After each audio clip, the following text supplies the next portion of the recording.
Welcome back, everybody, to the Johnny Drinks podcast. I'm your co-host, Johnny, and I'm here with my father, John. and the most special guest we've had to date, the most important woman in my life, my mother, Jen Rondi. Today, what I want to talk about is a lot of stuff, but I want to start with their relationship, how they met. They were back in college. They actually went to Glassboro State, which I went to Rowan University. Full circle there. And I want to hear, because I've heard this story before, but I want my mom to shed some light on who Johnny Drinks was as a young man versus who I am as a young man, and now compare who he is today. So, Mom, if you can, why don't you just bring us back in time to about 1984 is when you met him?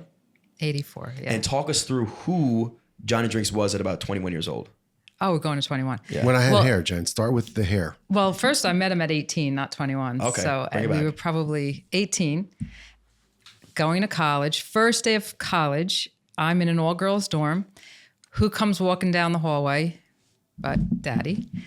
And Why would it be in an all-girls dorm? Oh, I have no idea. Stops at my door, looks in, and I was like, not interested. Had a high school boyfriend, wasn't interested at the time. He was, right? So from there on in, every party I went to, Daddy was there watching me. Right? Is that true? Yeah, I can't deny. So at that point, I did have a high school boyfriend that it really wasn't going well. And Dad was the nice guy that you just didn't always find. So, I thought he was a super nice guy. Mama and Papa came down one day, I'll never forget, with my grandfather, who we were taking care of at the time. And we were outside in the all-girls dorm, and we're playing Frisbee, right? Yes. Papa throws the Frisbee, and I miss it, and who gets it but Dad? Right there. Scooped it up. Scoops up and throws it back to Papa. Like a border collie. And then, yeah, exactly. And Papa loved that. He thought that was really cool. Then on in, he was always there. Daddy was always just the guy that no matter when I had a problem, I would always see. Hondo was always there at the parties, sort of mixing it up, getting into it a little bit with a lot of different people because he was a young college kid. You got to hold back. I got to hold back. There's a little hesitancies in what you're saying. You got to hold back. This is our podcast. We can say what we want. Very territorial. That's all I'll say. I was like a border collie. He was all right. So no matter what party I was at, even though we weren't dating at the time, no one was allowed to really talk to me or anything else. And he was sort of like one of these guys in the corner. Always like watching me from afar. I'd be like, oh my God, this guy is It was frowned so upon. Annoying, seriously. And moving forward, we dated a little bit. Freshman year, sophomore year, we dated a little bit. Junior year, Dad asked me to go to a wedding with him. And we went up to Wayne because it was in, I don't remember, in Verona, I guess. Mm-hmm. And he came to pick me up. And Mama was like, we went to the wedding. We came back from the wedding. We were sitting at the kitchen table. And he says to Mama, I'm going to marry your daughter one day. And poor Mama was like, oh gosh, I don't think he really likes her. I don't think she likes him that much. I don't know if she's ever going to marry him. Lo and behold, like a year later, we settled in to a relationship. Senior year, we really settled into a relationship, and we never parted after that. Never lost contact. No, never lost contact. We really, from senior year, I took an extra year to finish school, like 5-year program. Dad graduated and Ahead left. of time. No, you didn't. Dean's list. 4 years. You got Dean list one semester, All right, and you Dean's told list. everybody about it, on and on. Now I'm telling millions. Yeah. And so from that point on, we pretty much had a relationship. After college, I stayed that extra year. He went and started working for Colgate-Palmolive. I came out of school. I think we were engaged within the next year. And that's what goes back to you when I think of where you were at 21 to 24. We were engaged. I got out of college after 5 years, and we were engaged within a year. Right. So by 23, we were engaged. 1989. Right. Graduation. We were married 1990. Well, hold on one second. The story You're I heard. skipping something? I think there's a part that you're skipping that I've heard is that you were never Yeah. you were never interested. No. And then what did he do that then flipped the switch on you a little bit and said, wait a minute? Well, persistence for sure. Guy was I persistent. dated a couple of real jerks, and every time I would have a fall, he would be there waiting. So, what was that guy about? What was, Candy Store Gangster like? He was always all about, You can say what you want. all about protecting me. So in the end, when I really got hurt by guy after guy, Dad and I would, every Friday night we go to this place and we would dance. It was like a bar. And Dad dances? yeah, Dad really dances. Yeah, Dad dances. Show us some moves. Yeah. Pop lock it. So he was always there waiting for me every time. And I would like go home and by myself and he would just be waiting there for me the next week. And at one point, I think I got there one Friday night and he was dancing with someone else. Oh. And I was like, what's John doing? And a friend of his said to me, well, Jen, I mean, seriously, how long are you going to wait? I mean, you have to show this guy interest or he's not, or he's given up on you. And that was really the turnaround for me when I realized that I didn't want to lose him. And he really was good for me. This is like a what are they called? Rom-coms, the romantic comedies. This is great. Oh, this is like a movie. Yeah, I was the funny one in the. What did you used to say to her? Hey, you want to come listen to that? Oh, well, no. So, you want me to go into that? So every Sunday night, this guy would call me.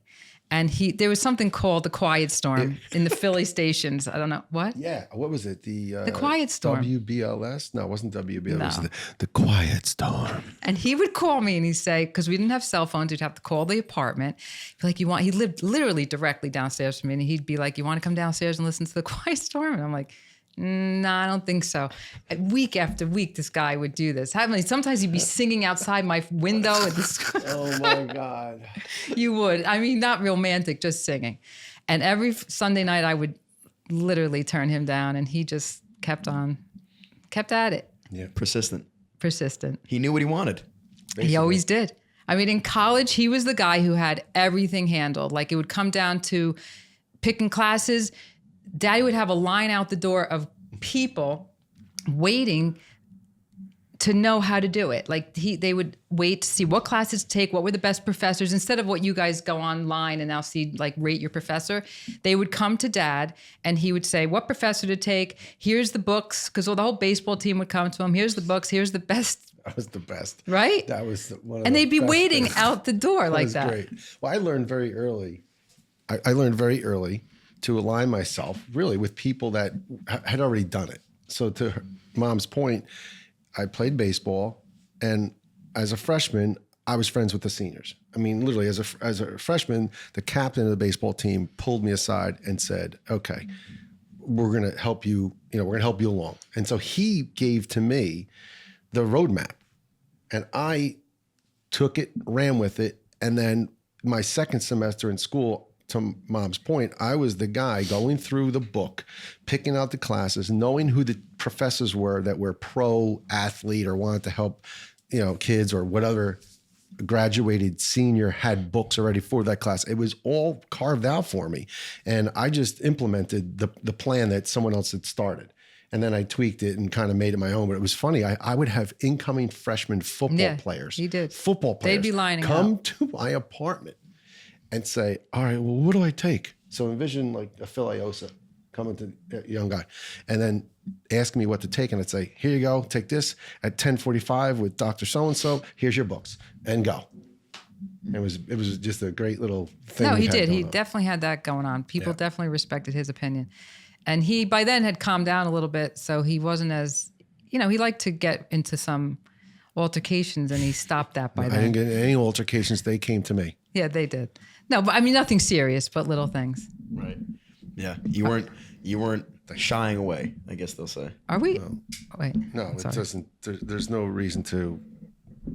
Something comes to you, and you need to either address it head on or run real fast. That's right. So we talked about, I guess, Mom's story. Let's put it into your perspective. What was your, I guess, what considered an obsession with this young lady at 18 years old? Why her, and what kept you chasing?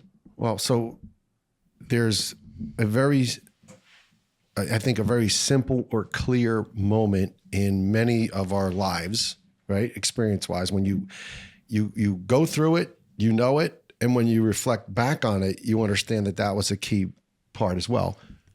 My mom's fixing my John, can I stop for 1 second? No, there's John, no stopping. you got to We keep stop rolling. doing this with the microphone. We It's keep rolling. Keep seriously, it's like weird. Ma, what This the is wait. This is not. Ma, pay attention to the conversation. I know, but this, you're this is Nothing gets edited, by the way. This this all is going what right through. this is what moms This is do. mom being a mom. Moms come No, on that's- podcast that's and staying in. notice It my stays in. finger. Just so you know, it stays in. It stays. It's all staying in. But that's No, but you have to stop that. Mom, what are you Sorry about that. talking We're having some about? technical.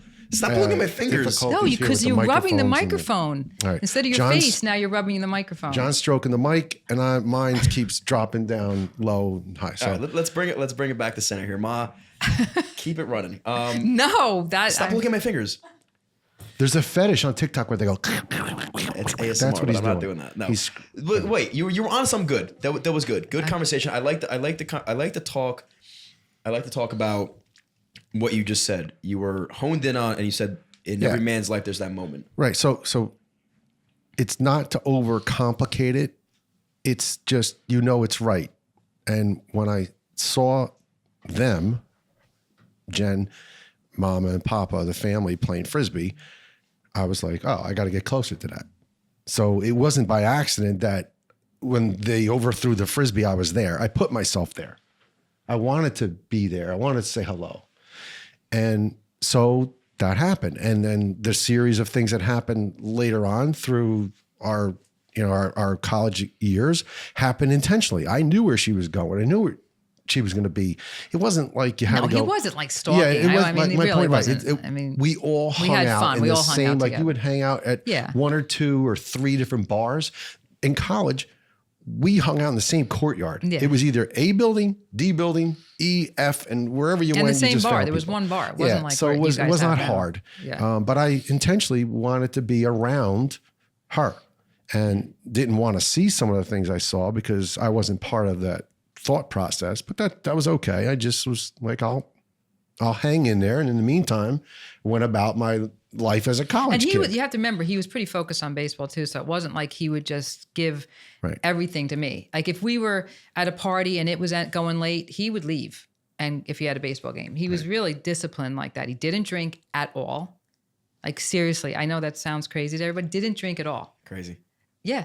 Would've And thought. that's what really attracted me to him, because he was not one of those drunk guys at school. He was always disciplined. He always was neat. And, you were always the guy that was leaving the party, right? Yeah, maybe that's why I fared well when there was an altercation, because I was weren't. straight and they weren't.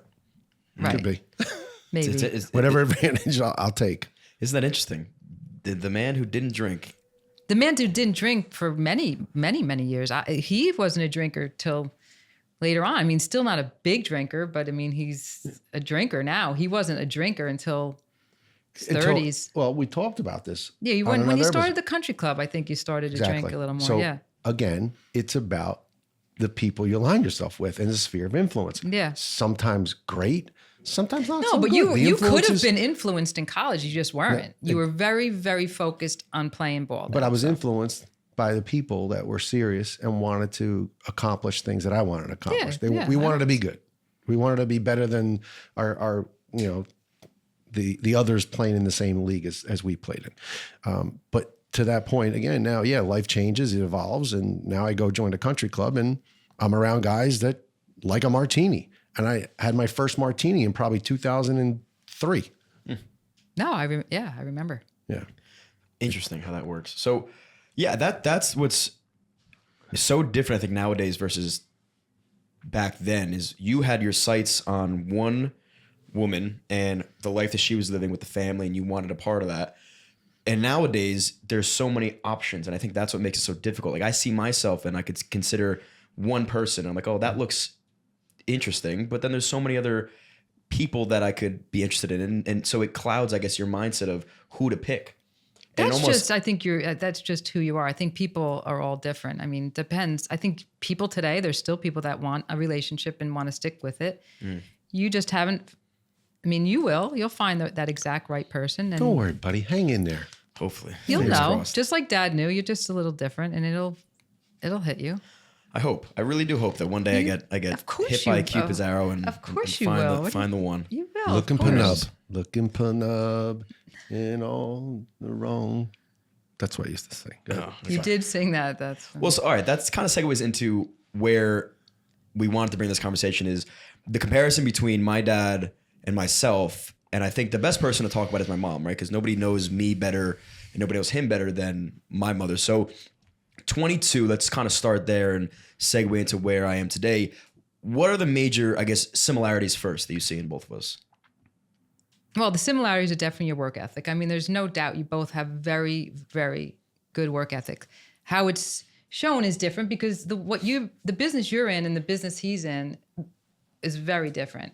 I mean, at 22, he hadn't graduated college. So we have to, if we want to move a little bit. Let's go post-grad, yeah. Yeah. So he was in an outside sales position with Colgate Palmolive. He was stacking shelves. So he was, even though the day wasn't a long day, he still was pretty regimented to 9 to 4, 9 to 5, coming home, doing the same thing every day, you know.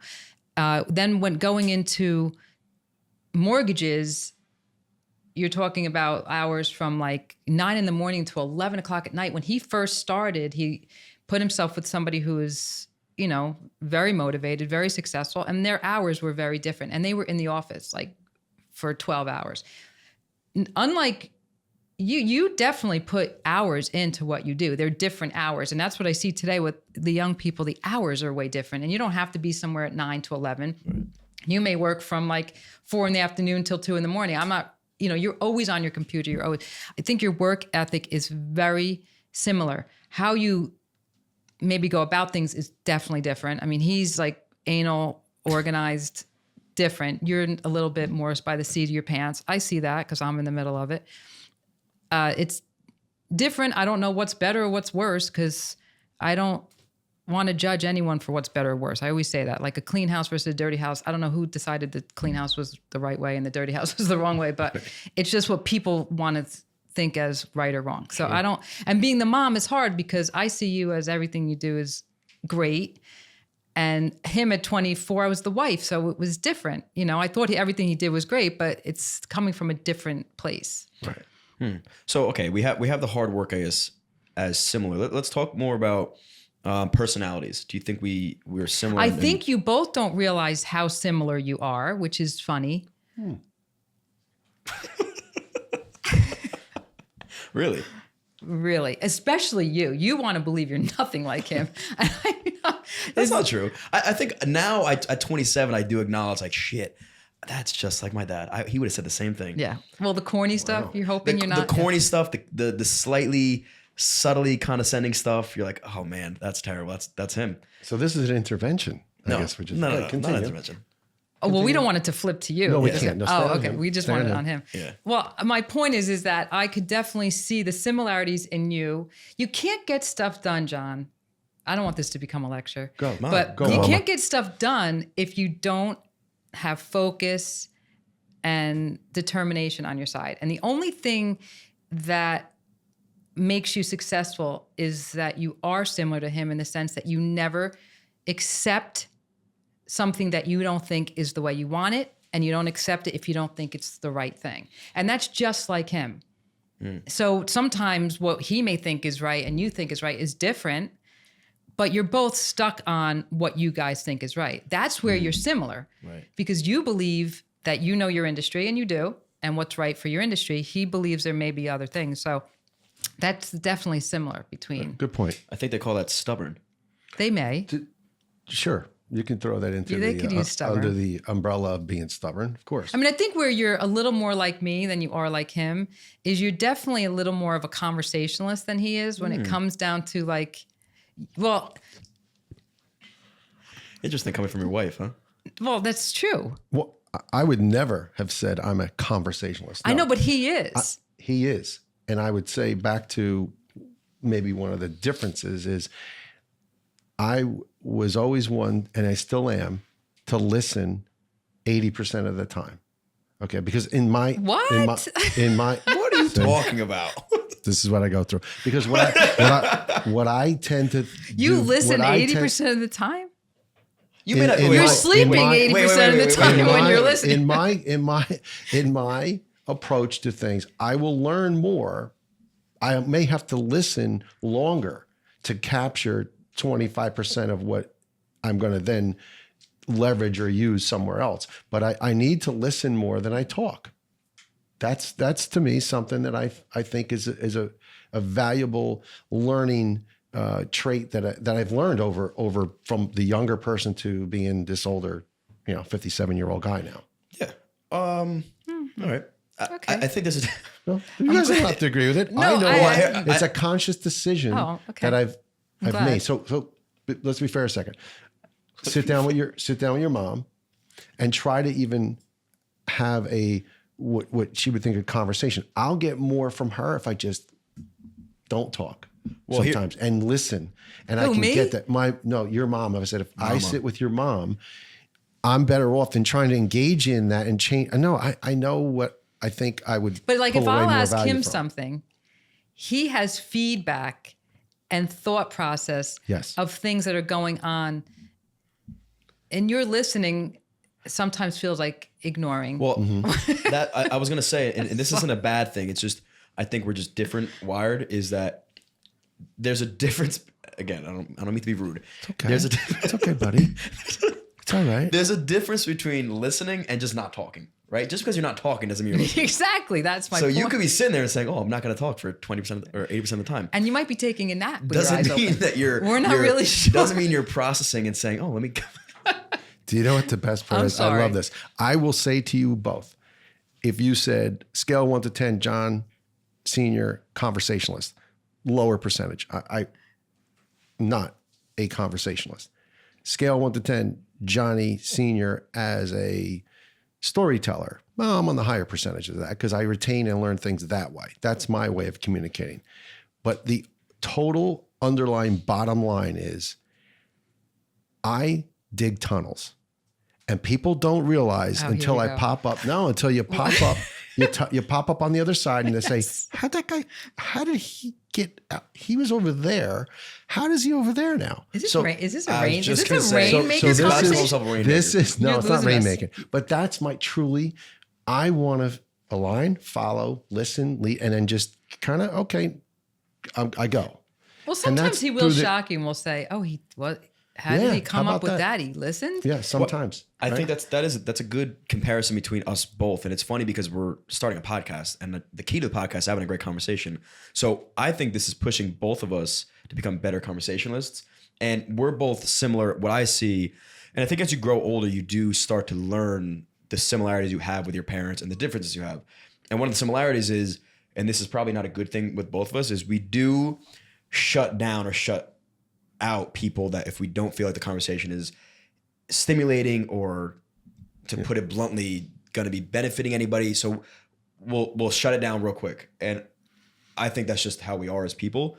Some people will engage in conversations they really don't want to have, and then 20 minutes go by and they'll say, "Oh, what a waste of time." Whereas we'll kind of just be like, "I'm not going to waste that time. We're going to keep it moving." So Oh yeah, well, it's never a waste of time for me. I talk to people for hours. and that's why you, as the mom, and this is where I wanted to get into, I think you have pushed him to become a better conversationalist. And I think the key to a relationship, again, I don't know much, but I've seen you guys, is becoming the missing puzzle piece in someone's life. And I wanted to ask you questions.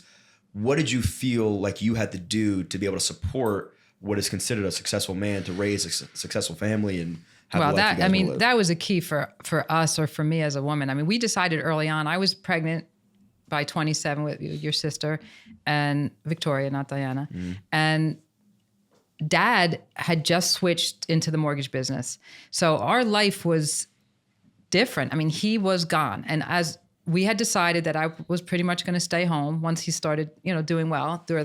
During that pregnancy, you went into a different job. Mm-hmm. So our focusing on that, I never ever would say, "I'm home alone," because we lived in Hopakon. It was pretty far from where I grew up. "You have to come home. I need you home. I have to eat, or I have, stomach ache." Or never asked Dad to come home because he was working too hard. We just didn't do that. And I see young people, and I think it's great how guys are trying to help their wives. I think it's awesome.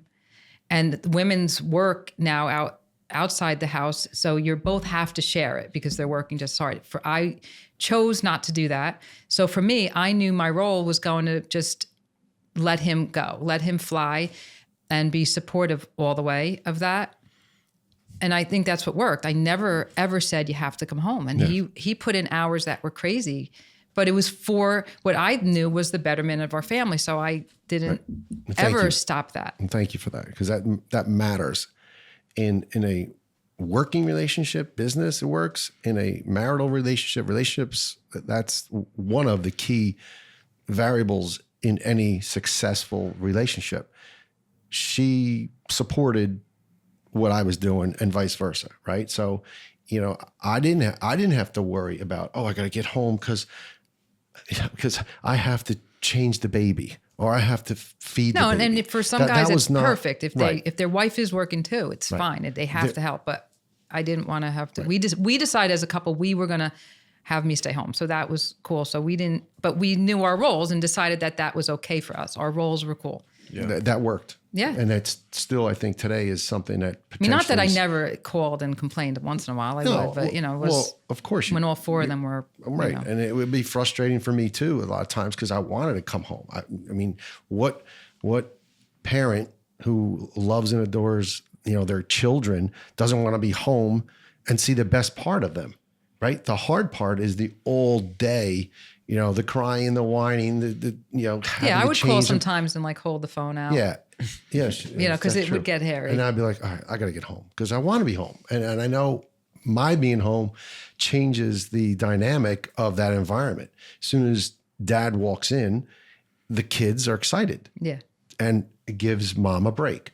And that's necessary also. So in an ideal scenario, you play and work off of one another, you help one another out. And I think today, though, it's a little lopsided because, and again, I want to say across the board, but men and women in that relationship of a marriage and having children, they think they both have the same amount of responsibilities and roles, whether it means I want to be a career person, whether you're the male or the female. Well, they have to share it. Or they fight and struggle. Well, no, my career is more important than yours. No, I'm better at it. Well, hold on.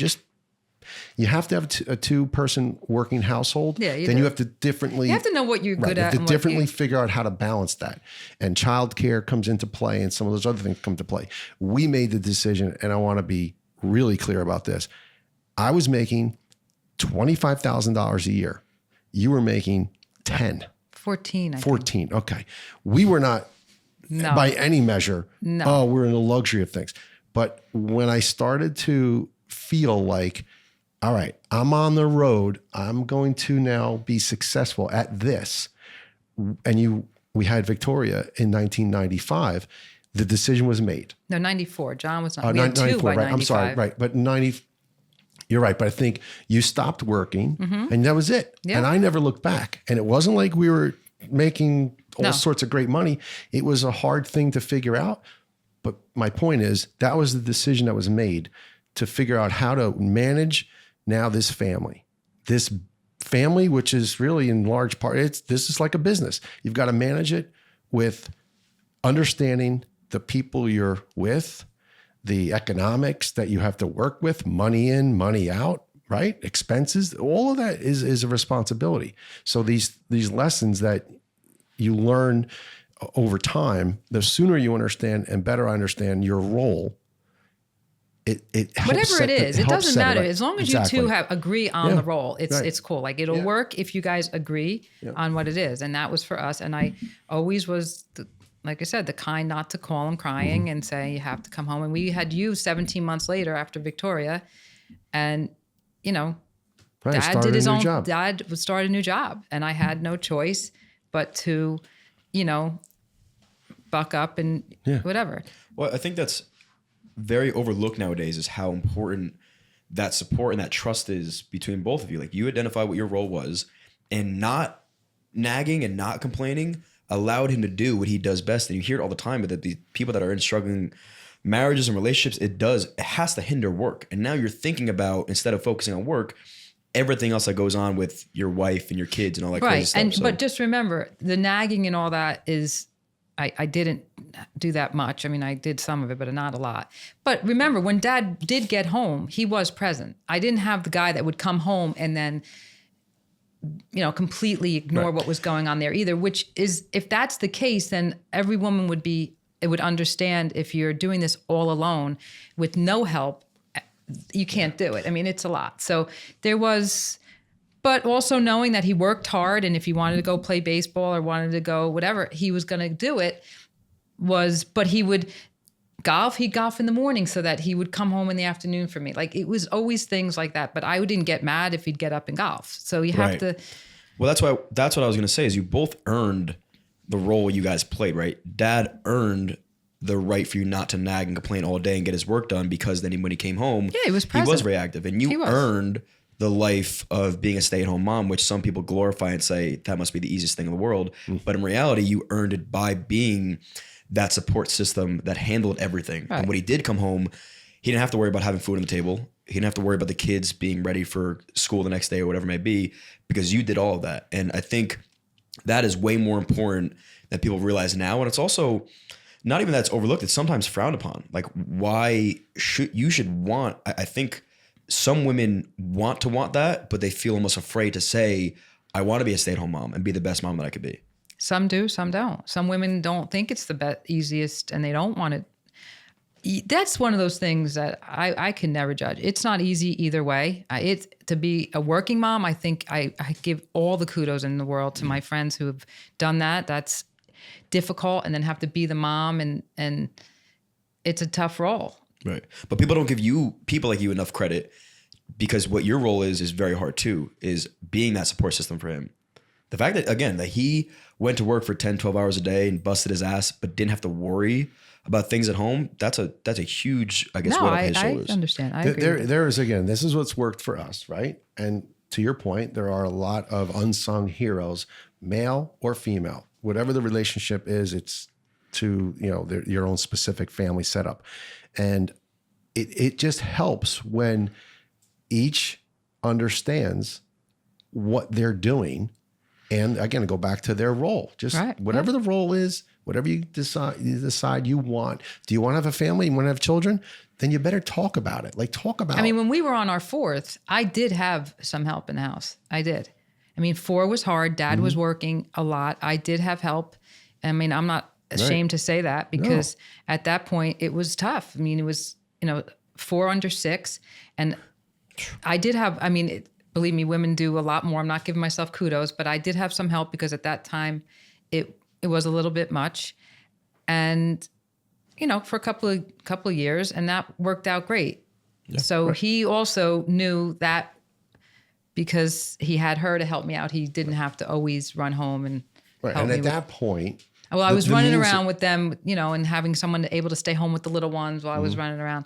So not that they didn't come with me, but it was sort of good to have that help in that time. But one of the things that we learned from having 4 children at a young age, compressing the pressure, stress of figuring it out, balancing it, trying to find enjoyment from it. I mean, there's a lot of relationships that get stressed and strained in that sweet spot, and you don't even know why. You just don't maybe like your partner. Finances aren't as loose as you'd like them to be, because formula is really expensive, especially when you have to put like him and others on the specially formulated, pre-digested isomeal, whatever that stuff was. All I know is Alimentum. There's a lot of... You had a bad stomach. Oh, shit and blood. Well, that's from the day you were born. Yeah. Shit and blood. Yeah. So with all that, we should have known then, seriously. But we don't have to say that. With all that being said, though, to your credit, you did it all and navigated through it without drinking, without taking any help from anything outside. No drugs, but drugs there's a lot talking about people. No drugs, no alcohol. Yeah. Just friendships of good people who also were going through the same thing. Great friendships. Women need women. Alignment. Men need friendships, but women need friendships. And I had the same thing with my buddies. When guys are saying, "What's it like at home?" And I'm like, "Well, it's great." And they'd be like, "What do you mean it's great?" I'm like, "Well, it's great. I get to do this. My wife supports me." And then I'd immediately hear a different version of what they're going through. And so then, because you talk through it, maybe you help one another out. And I've gotten help and I've given help. But with all of that being said, and being in a different financial place as we got a little older, well, then why not spend the money on help? right? Why not bring somebody in if you can take the edge off? We were lucky. Why not go out on one a other Friday time? night? We were definitely lucky that we were able to do that. Yeah. And we would budget and plan from early on that we're going to go out every Friday night. Whoever it was, we can get a babysitter at the time. And then it evolved into obviously a different person that was there to help us make that more convenient. I mean, that's what's so amazing. Like if you want to go back to the difference between you at this was at your age. Oh. That's what I was going to like go into. So I'm talking 27, 28. I mean, Diana and Joseph were born, I was 34 and 35. Yeah. So we waited a little bit of time in between. Yeah. And you were born in 95. He was 30 when I was born. Yeah. So at 27, I was pregnant with Victoria. I had Victoria at 28. Mm-hmm. I had you 17 months later. So we're talking in this time in your life, we were on we built our second house. We were in such a different place. So it's a little hard to make the comparison of the person. The worlds are so different. Right, the circumstances. The circumstances are different. Yeah. I mean, there's things that I see in you that have similarities to him. I mean, and it's funny that certain things I see in you that I see in him that other people may not see would be your compassion. And it's interesting because you both don't know that I don't think people know how much compassion either one of you have. And I'll say that as his wife, I know how much compassion he has for his friends and his family. He has two brothers. He really does adore his two brothers. I mean, however long he does it, if he sees them, he doesn't see them, he adores his brothers. And he feels like a father to them, whether that was good or bad, I'm not really sure, but he loves them. And it doesn't always come across to the siblings that way. And that's interesting. And I see the same thing with you, how you are with your siblings.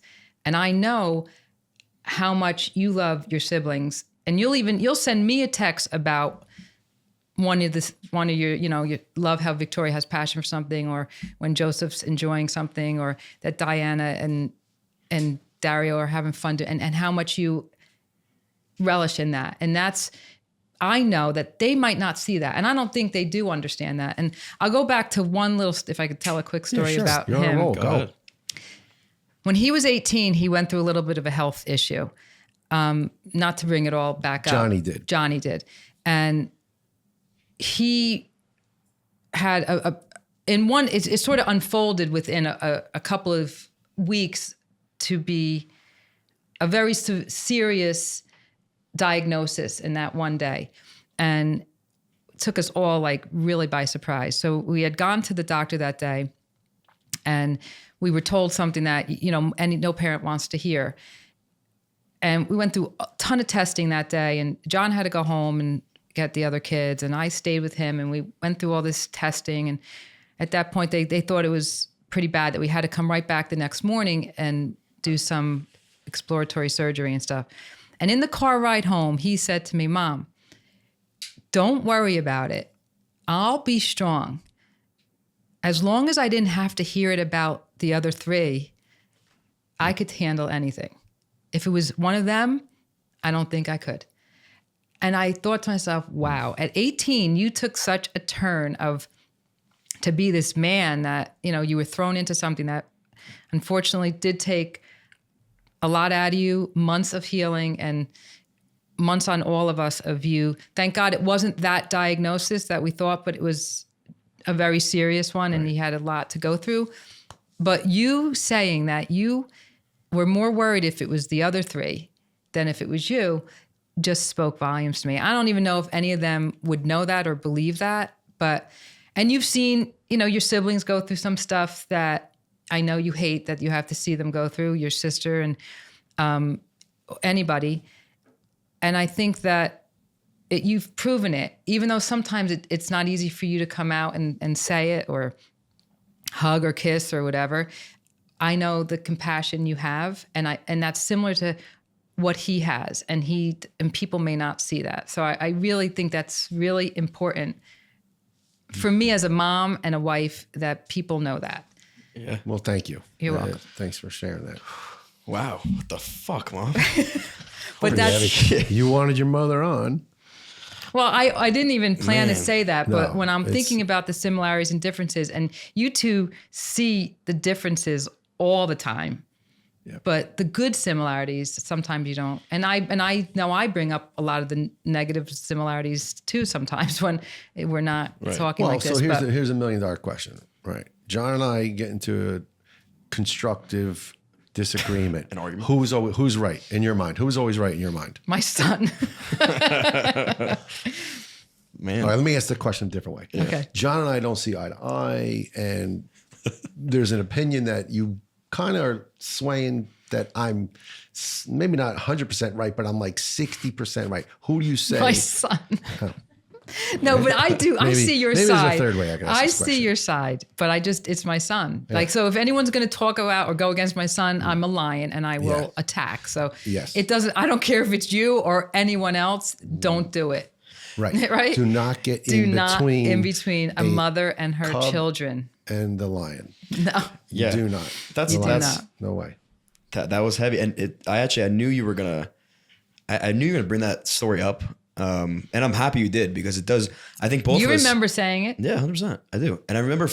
I remember it because it was impact because it was genuine. But that's do how I still carry myself like that. I would rather take on whatever for my siblings or my family, and it's interesting. But I don't know if they know that. And they don't have to. Like honestly, I don't No, need and them. he feels the same way. I Right. mean, I don't think people necessarily see it because of your actions sometimes don't always show it. So people don't feel it. Yeah. Right. But that's okay. I mean, I know it. Tell your siblings you love them right now. Go ahead. They know I love them. They- That's another. Good. Say Well, it. that's hard. Say I mean, it. that- I do love my siblings. I love the word love is I guess a hard one for me to say sometimes, but I love a lot of people that are in my life. The people that are in my life that are very close, my family, and then even friends, I genuinely feel like I do love them. And I think love is just a true passion for seeing them do really well, understanding that you may have to sacrifice for them to do well, and understanding that it's okay and you're willing to do that. So yeah, I have no problem saying it. That's Maybe I it. don't say it too. I just did again. See, but what you do I is love- this. You I- pry and poke to then Yeah. make it almost uncomfortable and Uncomfortable. annoying to See? say. This is the best But here's the part. thing This too. is- He No, doesn't. why do you he do talk. that? He talks a big game, but he doesn't come out and sit us down and tell us how much he appreciates and how much he loves. The only time he says "love you" is when the camera's on. No. you don't. No. He don't That's say. not true. He doesn't say "love How do you" you at, even say that? when I leave the house or Come when on. he hangs He the phone. hugs and says, I think he says, I He's- love you more listen, than I do. I know he loves me. I don't need to question that. Oh, He's I not think a he vocal. hugs and kisses you Good and says thing he you're- loves you more yeah, than but I he do. does it out of annoyance, obnoxiousness. He's not No, doing. no, no.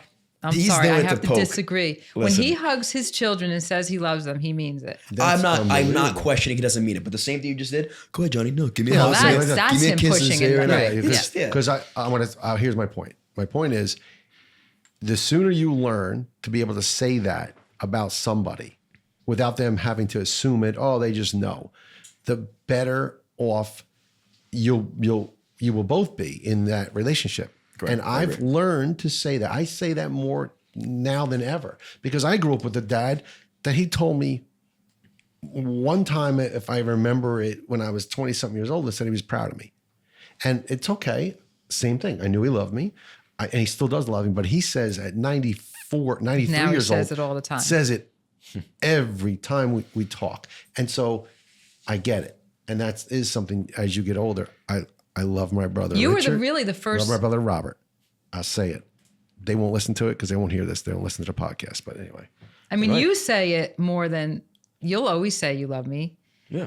And I think that it's really nice. I think texting honestly helped that with people who can't say it so easily because it's easy to write it.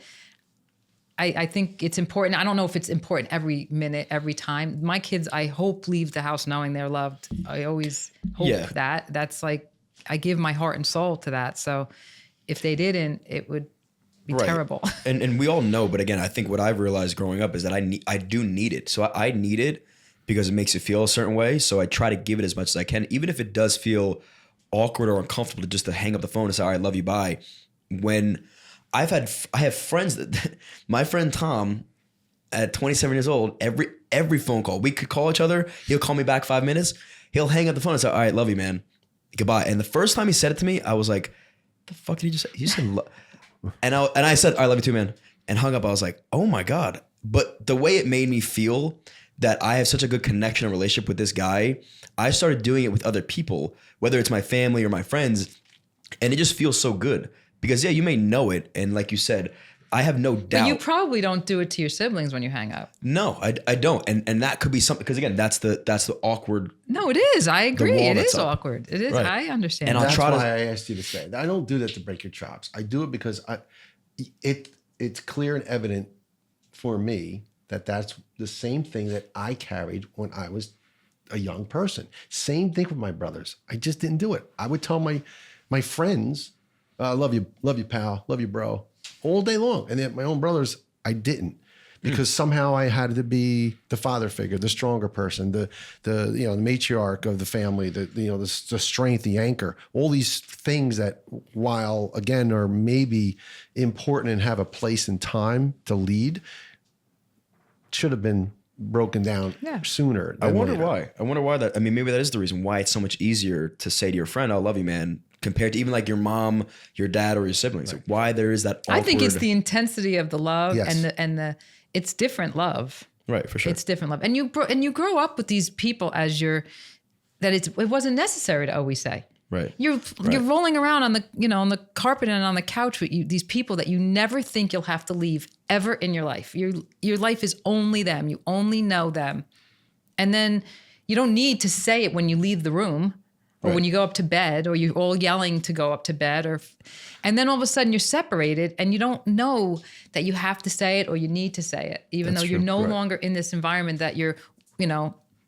going upstairs and and you just look over the balcony and everyone's sitting there. It's So different. would you say today you love your friend Aunt Michelle, right? You love her the same as you did when you were 20, or is it No, intensified? much more intensified. Right, exactly. And I feel Well, you go through a lot. I mean, she's raised my children with me. My friends have raised my, Michelle, and I could start naming so many people.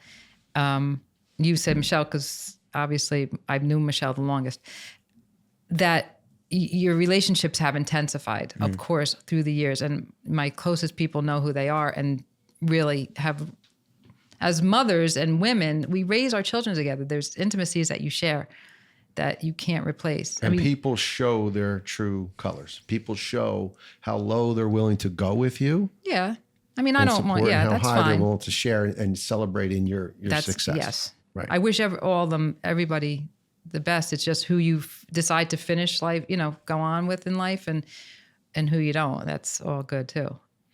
I think that's again, we talk about things that are overlooked. You have, what I would pull from this if I was a woman is the importance of having a really good group of friends. And being a mom is not easy. You can't I'm do it not alone. into, so I'll always say this, mom is not easy. I chose not to do, like a lot of women have groups like that. There's a whole group of women in a couple groups and they all hang out together. I don't have that. I have individual friends in different aspects of my life. I found that easier to be involved with women separately in different parts of my life, for the reason being is I don't like to create situations that everybody's talking about each other. So when you're in like a group of 5 women that are all friends, it's always going to go off to different times of your life that you're closer with one versus the other. I always felt like this is one of the problems that Dad sort of had with me, I would think, not had with me, but I kept my friends separate because each one of them were important to me in their own way. And I want whoever would listen to this is going to laugh that is one of these people to me, because they know I do it. And I like to do it because there's my people. And when it's an intimate relationship between me and them, and I don't want it to be in a group situation that everybody is, talking about each other. And I don't have that. And that's a very important thing for the younger people that are listening to, male or female. If you are in a position where you can count on one hand, whether it's one friend, true friend, or 3 or 4, count on one, that's unique, right? The bigger doesn't always mean it's better, more fun. No, I mean, listen, the group things are great. I mean, women, they love it, and that's fine for them. It just didn't work for me. I'm not as social as some people are either. So I don't love the whole drinking, going out and getting drunk and hanging and yelling and all that. I'm more of an intimate kind of, let's talk, have a cup of tea and that kind of thing. So So I am different in that. I mean, different than him. He's definitely more social. Yeah. And Social again, than I am. I think I've learned more about, I've only seen a successful marriage and relationship and family from the inside, but taking a step back and realizing what you have done to create the successful family are a lot of things. It is because I do think there's so much to be said about having your friends where they are and keeping them there and not colluding everybody. And now you got to feel like you're the ringleader and make sure everybody's okay. And then everybody's talking shit. Like, you don't want any of that. No. And people have helped in specific areas, which is great. But again, you're different in certain ways where he is very social and you're not. Yeah. But you've never pushed him or pulled him out of that. You allowed him to do what he does and he loves it. And that's why I think he appreciates you so much. And so again, there's things that you do as a mom and as a wife that people could definitely learn from. Oh, thank you. So tell us who But your it's good friends for are. me. I mean, it's good for me. It doesn't work for everybody. I mean, it doesn't. Some people need the groups, the having the parties Sure. and having all the it works for them. And that's what they need. It works, but it's only a distraction, right? It's For that, for me, not for other people, John. For other people, Okay. that's what they need. I don't. you know what we were once, both you and I were once told, and I won't forget it because it wasn't too long ago. You know, if you were to take a few of the people you surround yourself with and you were to rank them from 1 to 5, and the person that made you feel like a 1 was always in your environment, well, you need to get away from that person. You don't have to not like them or not. That's why I picked. But That's you why. need to identify the people that make you feel like a 5, and surround yourself with them more frequently. No, 1,000%. They don't all have to be together same time, but it could be. To No, your I'm point, at the point in my life now that I really only surround myself with people who I truly love and that I know truly love me. And it's not easy to find. And there's plenty of people out there that can play the part, but there's really the only few that you really know when you're in their presence that how much they love you and how much you love them. I mean, I You lost gotta go one last year, but she will forever be one of those people that I knew once I would call. You lose anyone that's that person. Of course, your family's separate. I mean, your siblings, you always know, but there's only a few friends in your life that really make you feel that way. You got to And that's go through a important. lot of ones to find those. You do. You have to go through 4s ones. And you know what? 5s. When you're young, it's okay to have plenty of people that, because you have to make yourself feel like a 5. There's no one that's going to make you feel like a 5 unless you are there yourself.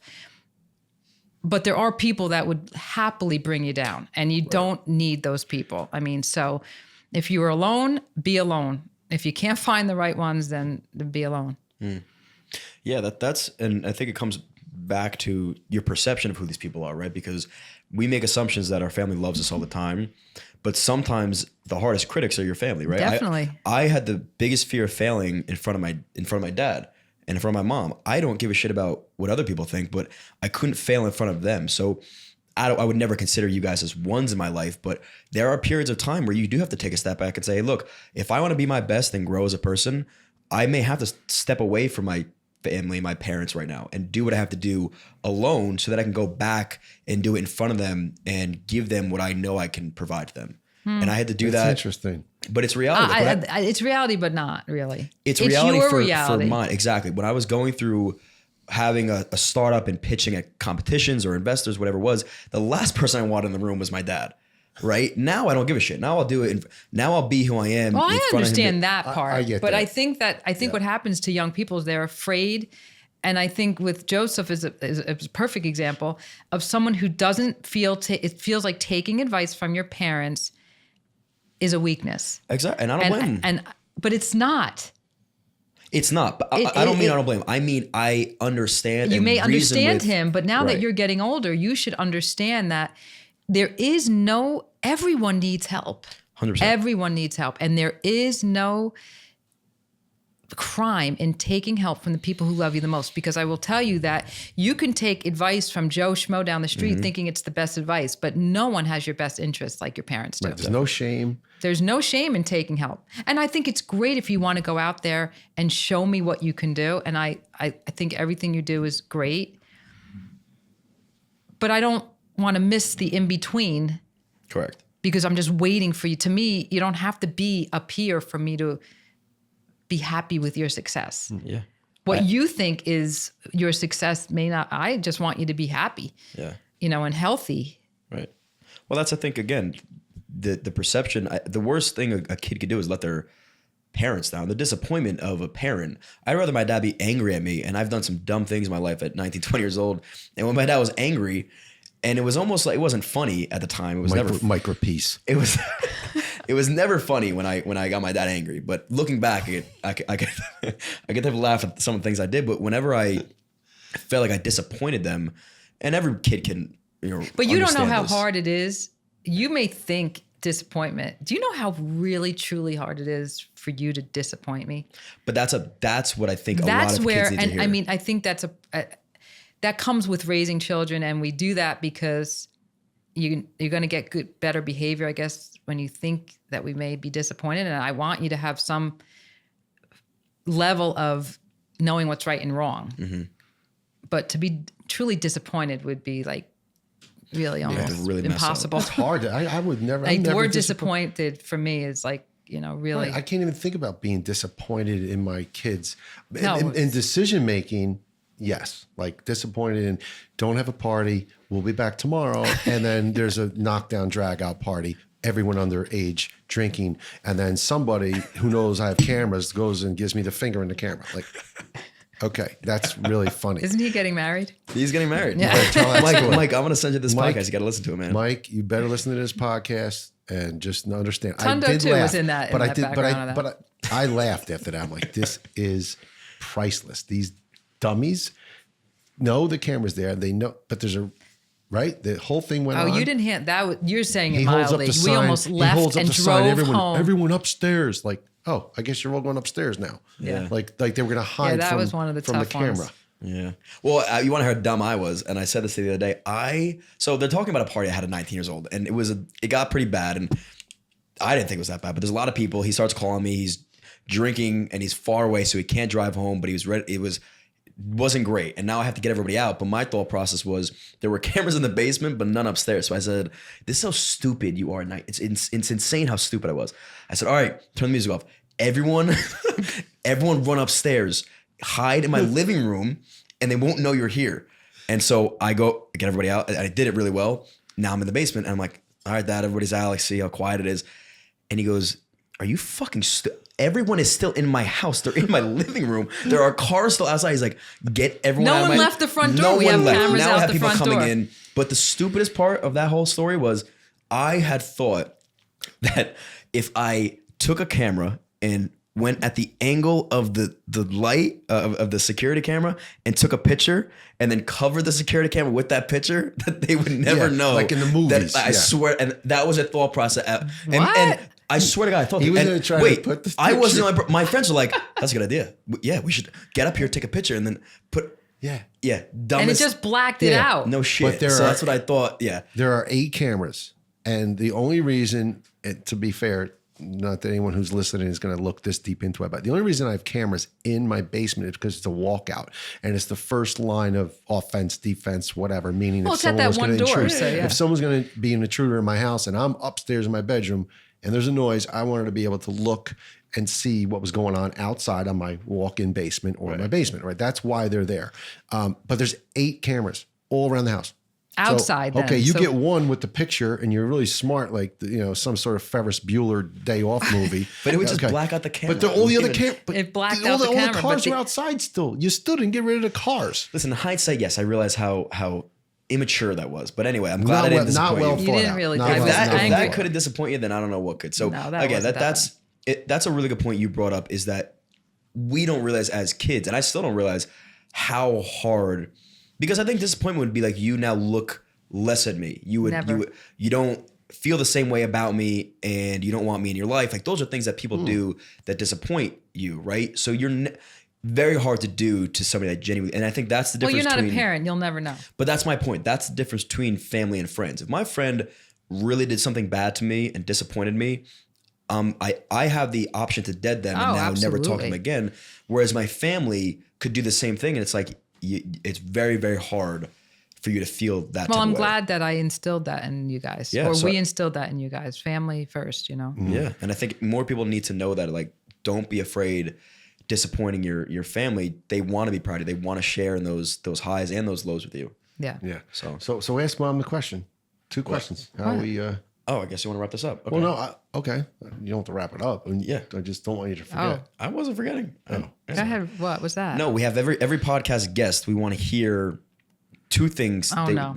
It's okay. It's a quiz. It's a quiz. I'm not good at the quiz. I want to hear in your life at 57 years old, your most humbling moment, where you felt whatever about yourself, and then your most accomplished moment where you felt highs of highs. So you can start by answering the first one. Your most humbling, and I guess First thing that comes to mind. My most humbling moment? Yeah. Well, there's probably a few of them. I mean, your lowest of lows, your most humbling moment. Oh, boy. I don't know. That's a tough one for me. I really don't want to talk about it. I know. Do you have an answer in I your know head? what you're thinking. I know what you're thinking without you even saying Yeah. it, and that's okay. You don't have to. We don't. Yeah, have it's to, it's like fine. well, That's a being tough young one and for- something that I went yeah. through as a young girl, like not anything like that, but No, relationships that I shouldn't have stayed in as long as I did. That's probably where I was humbled in my life. I mean, that's it. But that's a great answer. Yeah, but that's That's an answer. that's Good. the answer. I mean, letting a relationship go on way too long when it shouldn't, when it wasn't certainly making you feel like you were a 5. Right. There you go. It was a 1. Perfect. See that, And then ladies? you'd have to climb back up to meet him and realizing the difference. That's Take notes, ladies. Well, that is the And guys. difference. Don't let anyone make you feel like you're less than a 5. And my most accomplished moments, I mean, that's only has to be my children. I can't. Every birth of every child is like one better than the next. It's so interesting because we've asked 4 guests or 5 guests. All the other ones were guys, and the guys mentioned things that happened in their lives. So there were downfall of business or whatever it was, and then an accomplishment was they did something. And both things, disappointments for the woman was Relationship and related, emotional. and then the nothing compares to the kids for a mom, and that's pretty. Because would you? And honestly, if I asked you the question, would you say the birth of your kids, or would your mind immediately go to something business related? My I'm curious. mind. That's why I've always felt like this is a hard question, because you want to get it right and you want to be fair to both sides of it. But my mind, when you think of highs, I have so many of them because the way I'm wired is just a little different. I find and celebrate the simplest little things. So my high of seeing my children born is probably just as high as seeing the fact that I had a wonderful time on a vacation and I got to experience and see all these great things. Like when we went to Ireland, that was a high for me. Italy was a high. Italy was for a me high with of high. all So, the kids so, and my is parents. Italy That was definitely better high. than Ireland? No. I mean, you may like, But I mean, one country when you're over the- saying a high of a high, I'm talking like, I know that, and it's for I mean, to give birth to a person is something that, and So- no business. right. So you compared gave to, birth. You gave birth to 4, and I got to witness 4. But is one better than is Victoria?